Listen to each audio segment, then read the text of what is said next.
Hello there, Tando Book Club lovers. This season, we're putting the books written by your favorite African female authors center stage. Joining me in the studio as a co-host is the fabulous and amazing book reviewer, Sarah Nyingerai. As is our custom, we always begin every episode with a quote from a famous African that we believe captures the spirit and the message of the book discussion we'll be having. And naturally, we're choosing quotes from the books we'll be discussing in each episode. Today's quote is, "A real woman must always do the things she wants to do, and in her own time too. You must never allow yourself to be rushed into doing things you're not ready for." The Secret Lives of Baba Segi's Wives by Lola Shoneyin. So, Sarah, tell us a little bit about Lola as an author. Thank you, Selina. Lola is well known more for her poetry and has published 3 volumes. She's witty, she's daring, candid, and a proud feminist. She is one to look out for when it comes to African contemporary literature and is a proud winner of the Pen Award. Yeah, Lola is a very interesting author from that perspective. And I always find it very interesting when authors move from poetry to novels. This book that we're discussing is about polygamy, as the title suggests, The Secret Lives of Baba Segi's Wives. And it's a modern day story of polygamy in Nigeria. And there's everything you would expect, probably because of the context, what we've known Nigerian culture to be in the media, very vibrant, very boisterous, very bold. And with that, I think comes from a lot of good family drama. There's rivalries, there's jealousies, there's insecurities, there's all of the, I think also financial dynamics of supporting a family where there are many children and many wives. And so it's a very interesting story. But as much as all of that is very much on the surface of the storytelling, if you read the book, you'll learn that actually, everything is not as it seems in that whole big polygamous family. So what were your impressions of the book? I have a few. It's a funny story. You do laugh. It's comical when you look at the experiences of the wives and how they relate to each other. So it reads like a Nigerian movie, Nollywood. I appreciated Lola's take on the new wife, 2 families, how she started off with her first family and the dynamics there, the tensions, the stresses, the anger, unresolved issues. And as she migrates to her new family, she carries that with her. And it shows in the way she relates to the wives, the way she relates to her husband. And she's searching for healing. So that came across, I liked that way of writing. And also the story unfolds with layers of secrets upon secrets and hidden experiences that are covered up. Definitely. I think the way that the book is structured lends itself to all of that unfolding of a very intricate plot and, all of these family secrets and the layers of secrets, because we are always moving between the inner world of one of the characters in the marriage and then, the external sort of world and the moving of the story during this period of time from her joining the family up until the end of the book. So I really liked that bouncing back and forth. I'm not a fan of it when reading, but it worked well, I suppose, because it's such a multifaceted cast of characters. So I really, really enjoyed that. And it's always nice when you get to just get a peek into people's inner worlds. I always think that's a kinder way to write a story like this, especially a story where people have so many preconceived notions about what polygamy must be like and what people who actually opt in for polygamy must be like or must be suffering from. So I really appreciated that structure. We're going to take a short break, but we'll be back after this where we're going to talk a lot more about the book, the characters, and some of the key life lessons we learned from this amazing, wild, and vibrant and colorful story. Stay tuned.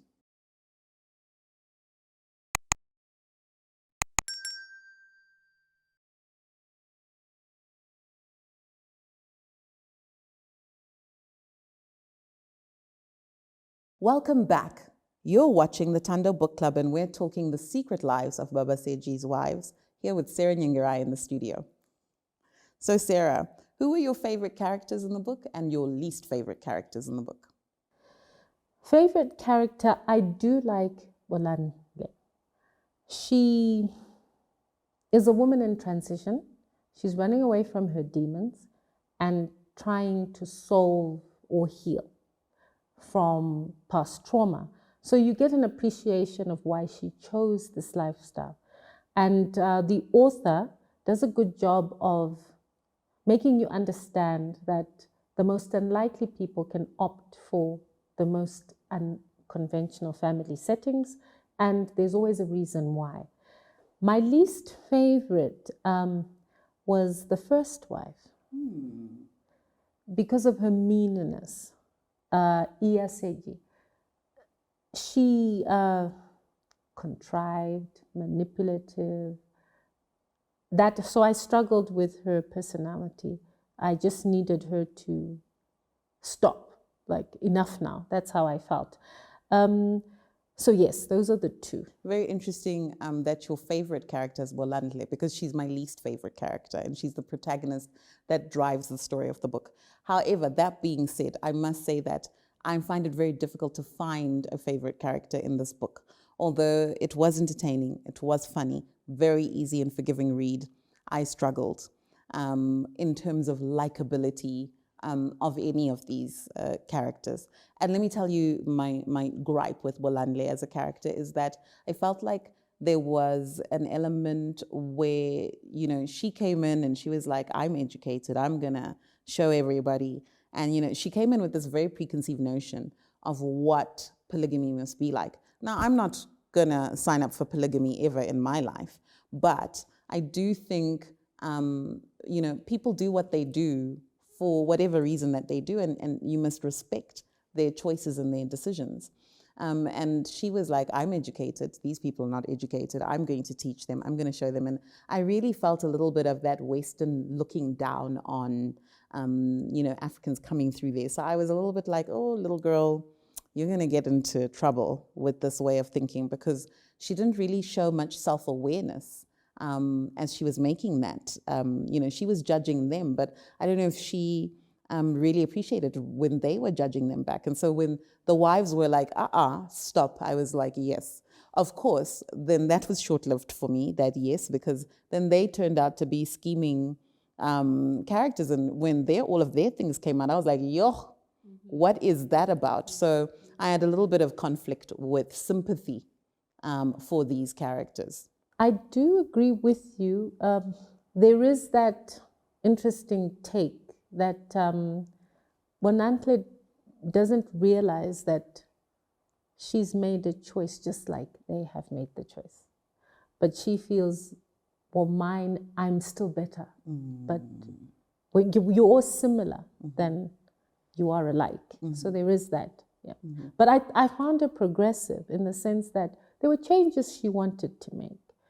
The education, giving them books, teaching them how to read. So that, I like that bit of her. Okay, well, you know, everybody's allowed to have their thing that they like or don't like. I also felt like with Bolanle, she was carrying the spirit of the author's voice. And so I felt, you know, I really had to think about that whole story and be like, what are we saying about polygamy in this story? And I did feel like there was a little bit of the Western reading of polygamy as this is a choice that uneducated, illiterate people make. Nobody opts in it willingly. It's poverty-driven and all of those things. And I don't want to deny any of those driving factors or elements, but I do think also in a modern polygamous story, maybe there's room for us to also find out people who are happy in that setting. And I think in the resolution of the marriage towards the end of the book, I think we achieve, a glimmer of that, like a transparent sort of, this is what we're doing, and it works for us, and this is who we are. So I did appreciate that aspect in terms of Lola's writing and how she then carried the story. But we are running out of time. So what we're going to do now is we're going to cut to a short break Stay tuned and meet us back in a few moments. We're going to talk about key life lessons and unique strengths of the book, and we're going to try squeeze in a reading. So stay tuned. We'll be back with the Tando Book Club discussing the secret lives of Baba Segi's wives.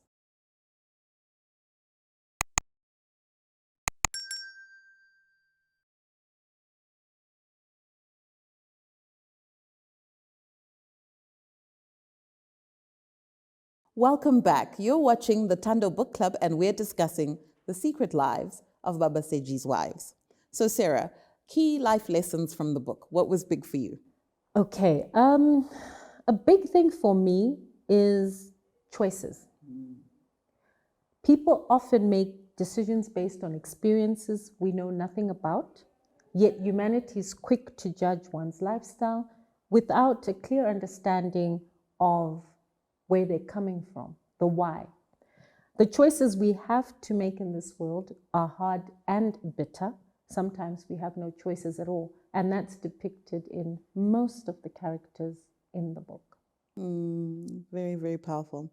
I think a big key lesson for me was that appropriately expressing your pain is a key to healing. And I think we saw that with Bolanle's story.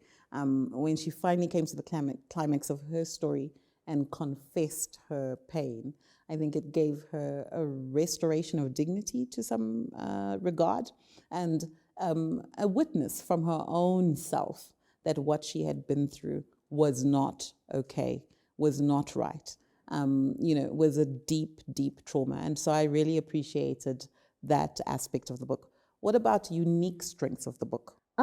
Effects of trauma from the past or current trauma.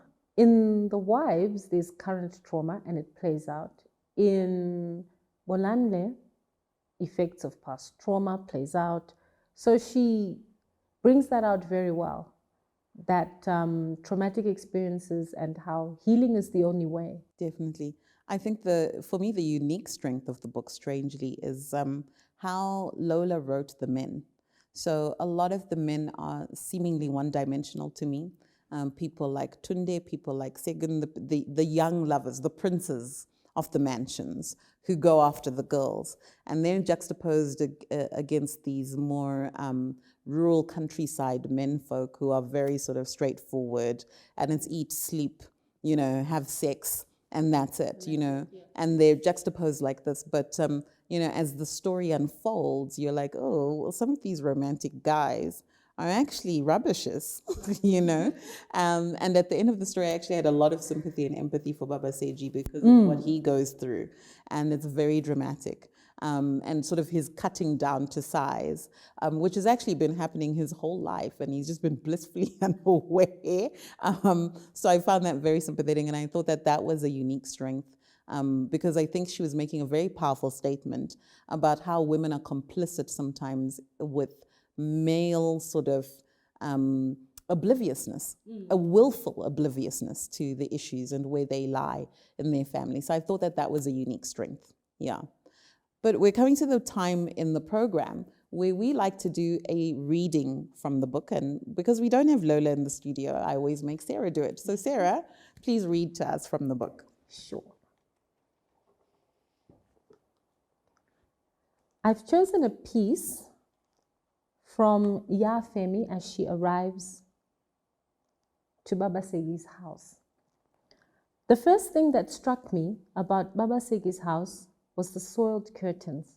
The layer of dust on them was so thick that Grandma would have sliced the veins in my neck if she ever came home to find hers looking like that. Except her imported curtains wouldn't have been so vile anyway. The house girl would have washed them as soon as she felt the pinch of the red Harmattan winds. The walls of Baba Segi's house were stained too. Everything was grubby, but the wives were the worst of all. The aging toad and the shameless goat. One ruled the pond, the other played with its shadow all day. And how they stank! If I had really wanted to punish them, I would have turned around and returned to Grandma's house immediately. But I decided to show mercy especially after Baba Segi showed me my room. I was 23, yet I'd never had my own room before.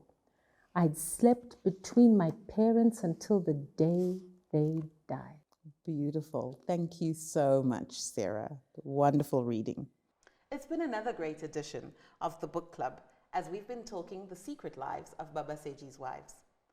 See you again next week, same time, same place, as we celebrate another African female author.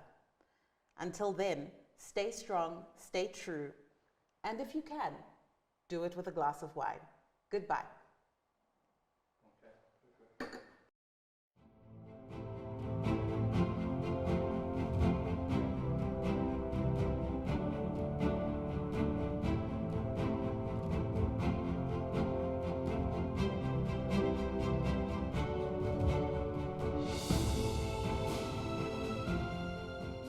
The book actually split into 3 parts, which are, the London part, the Cape Town part, and the Joburg part. And it starts like the mid-90s as South Africa is coming into its own after apartheid, and takes us to kind of like the first decade of the 2000s. I liked that it's symbolic to their lives as South Africans as well, because they moved from an era of apartheid to freedom or independence.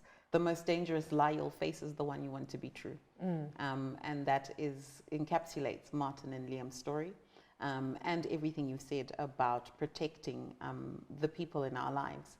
Sometimes we hold on to a lie and we invite greater danger in at a great, great cost.